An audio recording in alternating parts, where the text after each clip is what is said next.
Gideon's Bible. Wonder if Jay Saint makes a royalty off these things.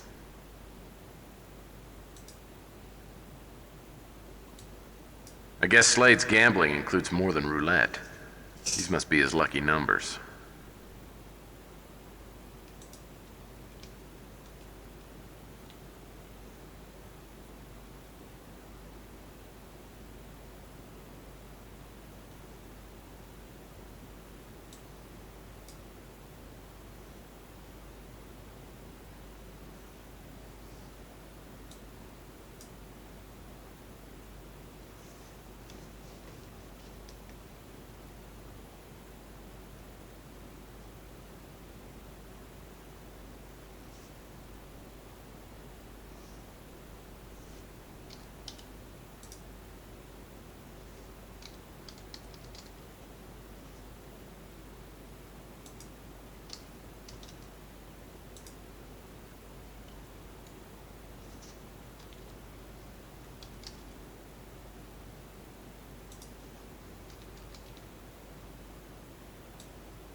Now I just need to find out which post office.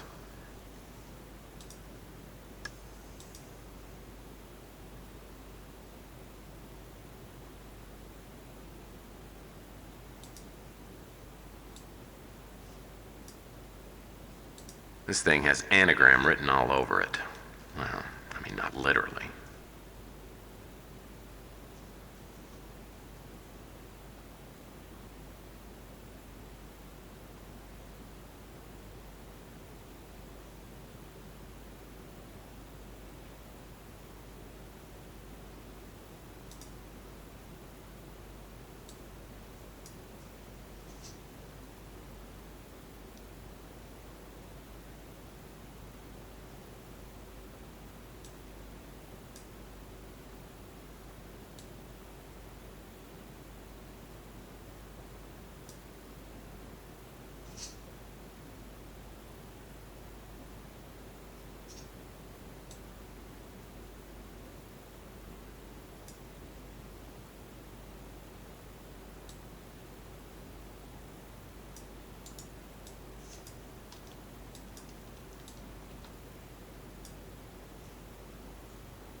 Unless I'm way off base, this is a hit list, and Slade's planning on taking out all these people.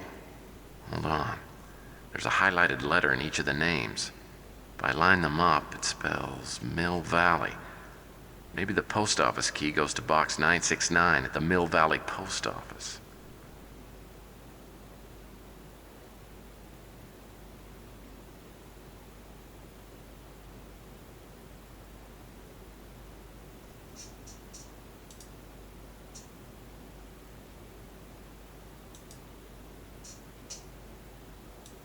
Now that I knew the location of the drop point, I drove like a maniac to the Mill Valley Post Office. I kept my eyes peeled, but either Slade hadn't used this place as a drop point before, or he was elsewhere looking for something to kill. I didn't want to take any chances, though, so I hurried inside and found box 969. There were 2 items in the post office box: a level 1 pass card for access into the Law and Order Party headquarters, and what had to be Slade's new orders.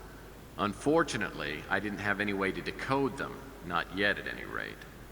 I remembered that Sylvia had mentioned going out that night.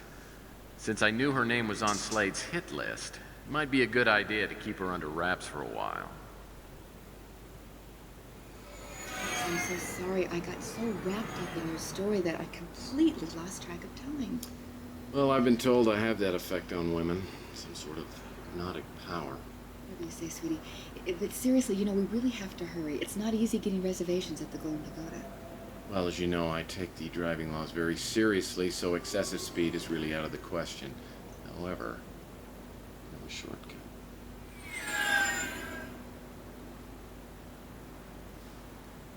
This isn't the way home. Where are you taking me?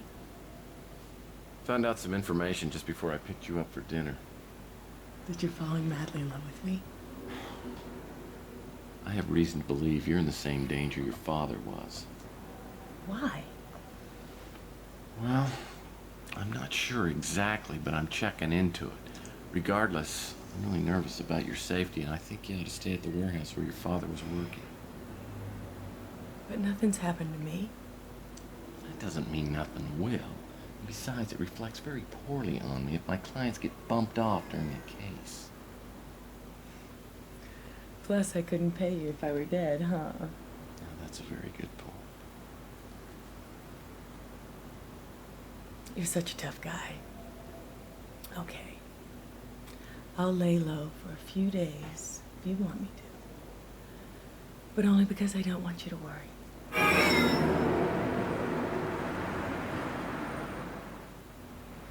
There's one. Hydrant. There's one. Handicapped. Actually, I think you can make a case for that one. Oh, that is very funny. Right there, right in front of the restaurant. Okay. Told you.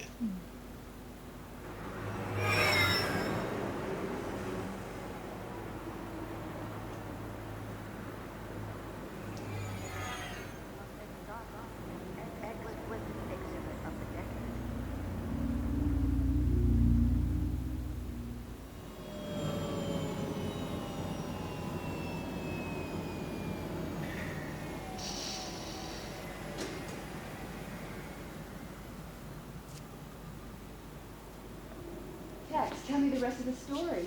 Well, after I took Sylvia back to the warehouse, I decided to go over the Law and Order Party.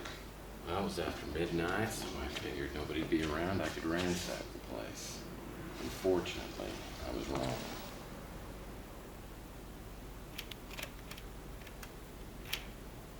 Excuse me, sir, but this premises has been secured for the evening. I'm gonna have to ask you to leave immediately.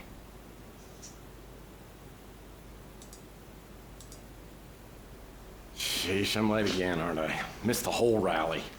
Do you have any beer left? Okay, wise guy, get your hands up where I can see them. All right, look, calm down. I suppose it's okay to tell you, but I am on a top secret mission for the government. I don't care if you work for the NSA. I'm gonna need to see some ID.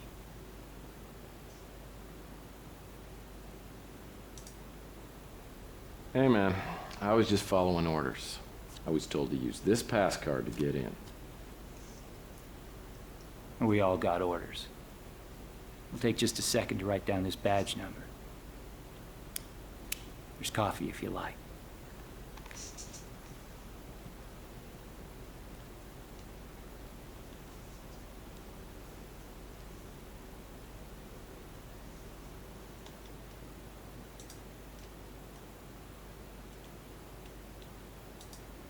Well, someone around here is a heavy coffee drinker, and I'm betting it's our night watchman.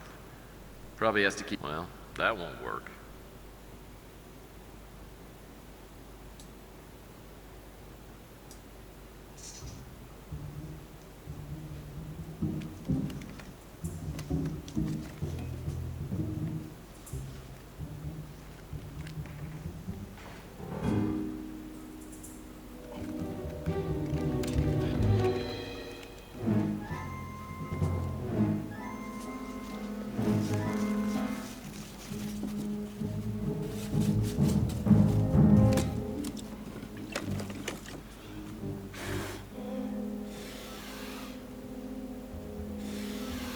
What the hell are you doing? Contact problem. Got it on again, though.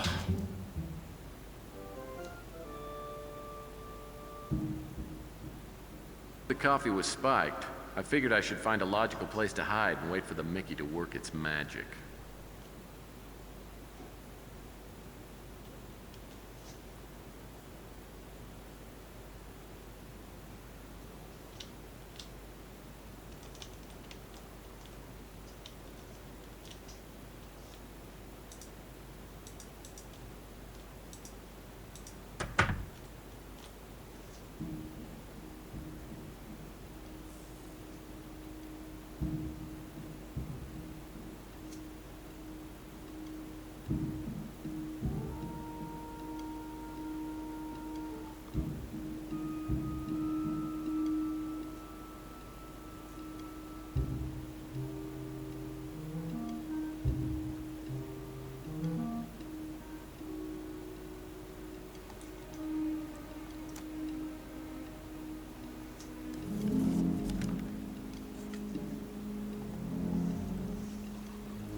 Now that the night watchman was taking a nap, my first priority was to decode Slade's orders.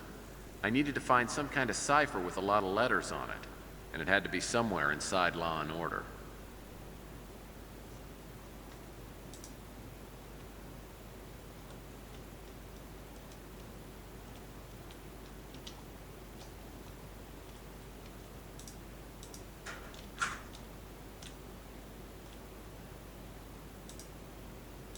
It's a piece of propaganda from your friends at Law and Order.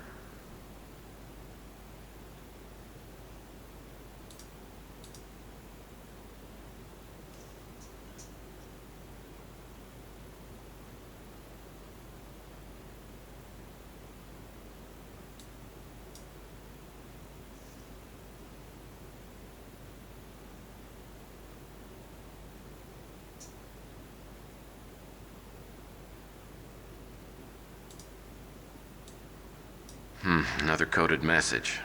I've seen this tie before. I need to find a reference document and count the letters in it. Unfortunately, I have no idea which document to use, though I'm guessing it's something related to the Law and Order party.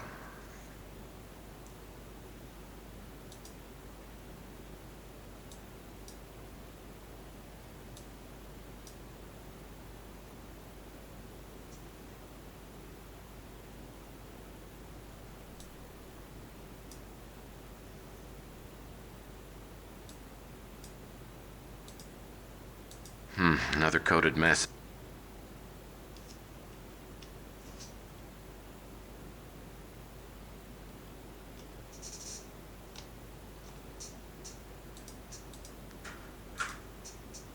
It's a piece of propaganda from your friends at Law and Order.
Well, I guess Robert Knott isn't behind the hit list. He's on top of it. Slade's not gonna get this message, but that'll only be temporary. If I can find Knott and warn him off, maybe he'll tell me what's going on here.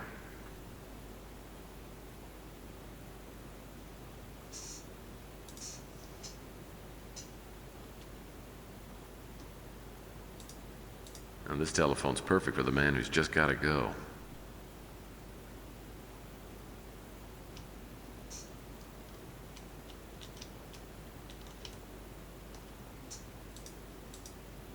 I guess Law and Order doesn't have any use for mirrors, seeing as how they're a bunch of vampires anyway.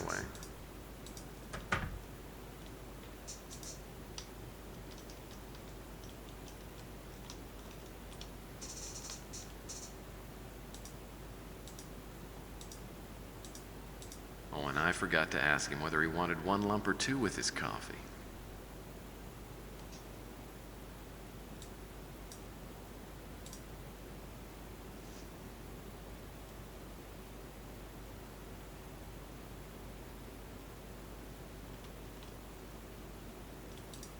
This door's locked.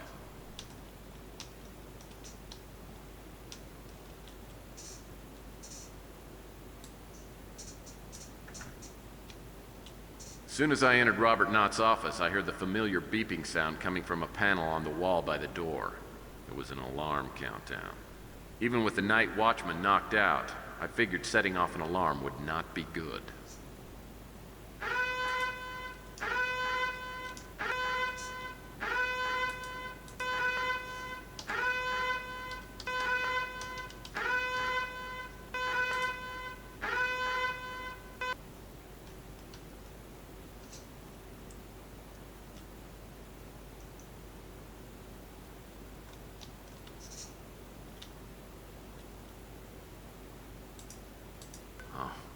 I'm sure he's read all these books.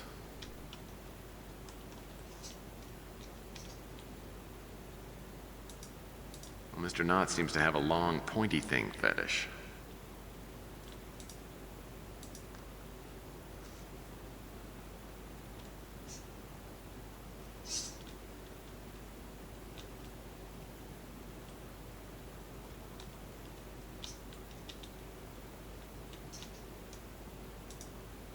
Knott's got his chair cranked up nice and high.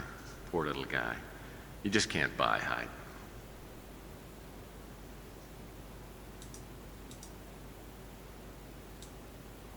I wonder what's at this address.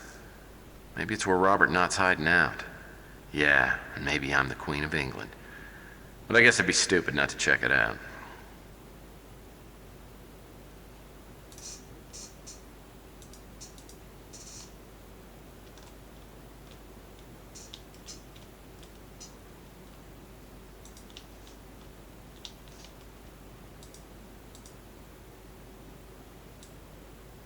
Looks like Robert Knott was doing some checking up on John Klaus.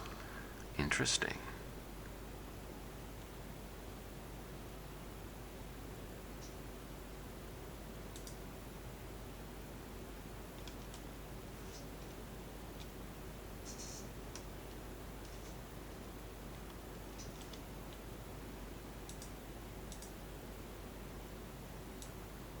Sylvia, with Frank shimming.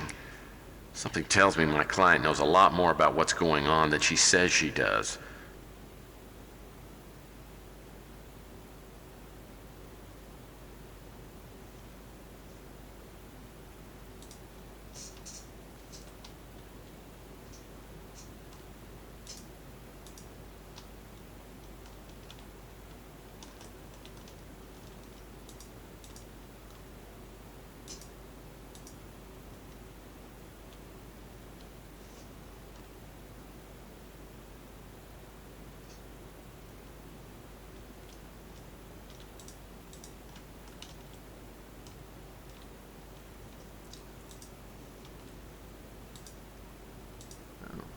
The ID badge I handed to the guard.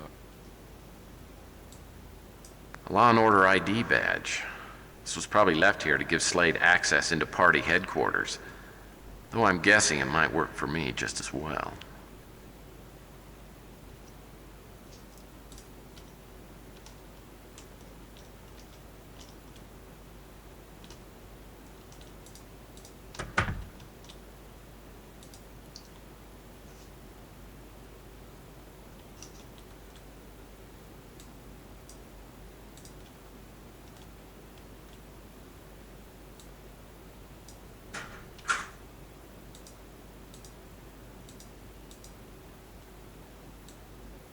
This doesn't look like any name I've seen in a Rolodex. Maybe it's a code. I guess I should play with it a bit.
Whatever's on this disc can't be good for the Law and Order party. Maybe this explains why Robert Knott's on the chopping block. I'll bet Wanda would do just about anything for this little tortilla.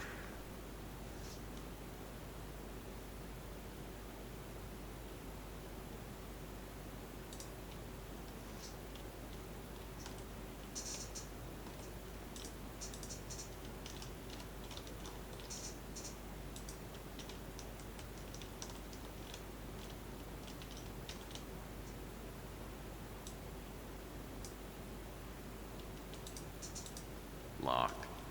I'll need the Law and Order ID badge in order to open this door.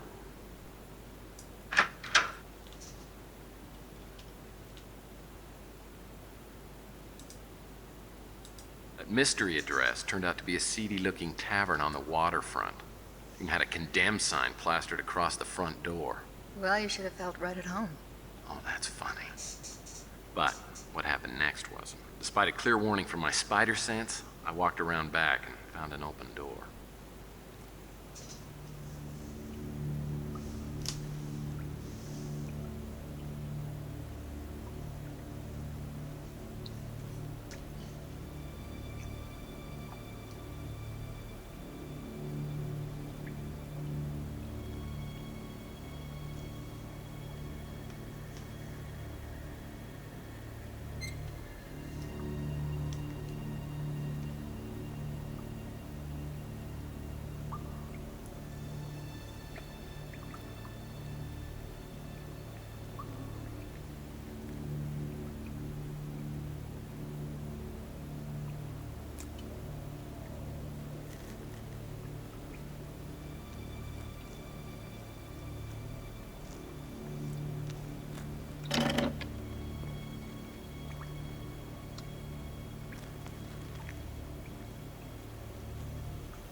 finally regained consciousness, it felt like I'd been trying to drink my own body weight in cheap gin. It sounds terrible. Oh, Bando for 2. Thank you. May I check your coat? You know, I think I'll keep it, thank you. Okay. Is it less than $3? Oh, that's all right. That wasn't the worst of it, though. I had this ripping pain inside my head. I mean, I was munching ibuprofen tablets like they were Reese's Pieces. That didn't stop the blinding light I was getting behind my eyes or the pain I had in my head. Did you see a doctor? No, just the light flashes, actually. Come, I'll take you to your seats. Oh, thank you. Here are your seats. We'll have to prepare another table for you since you were late this evening. Can I get your drink? I don't think so. Why don't we just wait? Certainly. Oh, this must be the penalty box. So, finish telling me about Linsky. Okay. Well, the thought occurred to me that Carl Linsky might have gone through the same thing I was going through. I mean, you remember I told you he had that little scar on the back of his neck? Well, it wasn't so hard for me to envision jumping off the Golden Gate Bridge just to get away from the pain. What have they done to you? Well, I had no idea other than I got beat up really good. I didn't realize at the time the clock was ticking and that I had less than 48 hours to live. What did you do? I was only halfway up a long series of steps.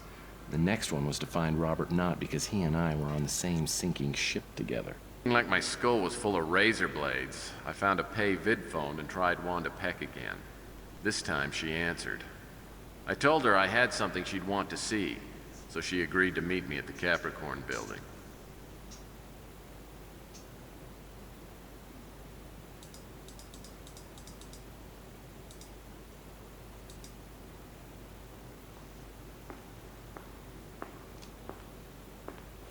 It was so important that you wanted to meet me after hours. I've got something that might interest even you. I'm listening. This disc is from Robert Knott's office. How'd you get that? Off the record, I stole it. Robert Knott's fallen out of favor with the Law and Order Party. And for all I know, he could be dead. But if he's alive, I want to know where he is. Well, off the record, I know Robert personally. I like him. I don't know where he is, but I can give you the best guess I have.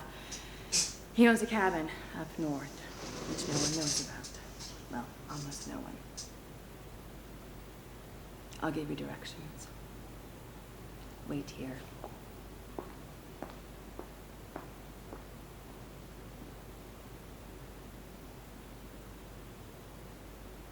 Wanda gave me the direction to Robert Knott's cabin. I wanted to leave right away, but I was too beat. Went back to the office and I slept for a while.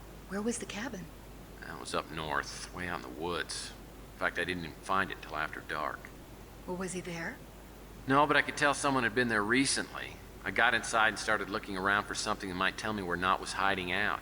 I figured if I warned him about Slade, he might tell me what the hell was going on with Law and Order.